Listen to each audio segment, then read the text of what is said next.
Rossella, ma che fai? Hai visto il pigiamino rosa? Quello che mi piace? Che non riesco a trovarlo. Non riesco, è in Non mi zona lasciare della sola. cerca. Forse nel cassetto. Resta qui con me, per favore.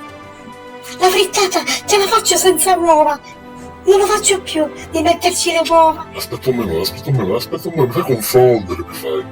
Io le zucchine, un po' parole. Le zucchine. Te le metto pelate nella pasta. Non faccio più le zucchine crude nella pasta.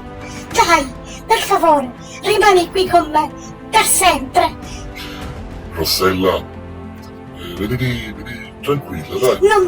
Non mi lasciare sola. Io sto cercando il pigiamino rosa, non mi puoi fare confondere. Amore, ecco, l'ho trovato. Questo pigiamino. Poi, la canottiera Il verde. telecomando, la cena, te lo faccio tenere a te in mano tutto il tempo, vai. Non è questione di cucina, qua di mangiare, di fettatina. Non è questione di questo. È che tu sei... E poi, quando vieni a casa, ti prendo le pantofole col pelo. Diciamo che sei insopportabile, diciamo. È una persona insostenibile, non si può stare in mezzo a tutte queste situazioni. Io devo andare via, come il vento, veloce. E così stai più tranquilla. E io sto più tranquillo. Non ti preoccupare. Dai che poi ti compri il gelato, dai. Non ne voglio gelato, voglio che stai sempre vicino con me.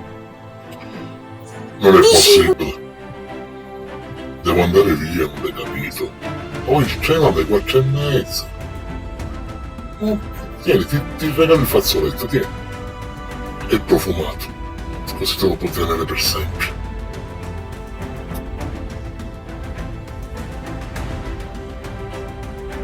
Vieni qua. Passamina, ma lì. Non te ne andare via, dai. Mia, sei testarda però. Ho il treno. Devo scendere le scale e andare via dalla porta. Ancora non l'hai capito. E poi via. No, dai, no, per favore. Più veloce del vento. No, dai, vieni qua, Clark. Vieni qua. Per favore. Vieni qua, non mi lasciare sola. Non me lo so.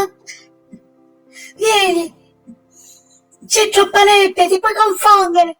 Amore, domani è un altro giorno. Non hai neanche il navigatore.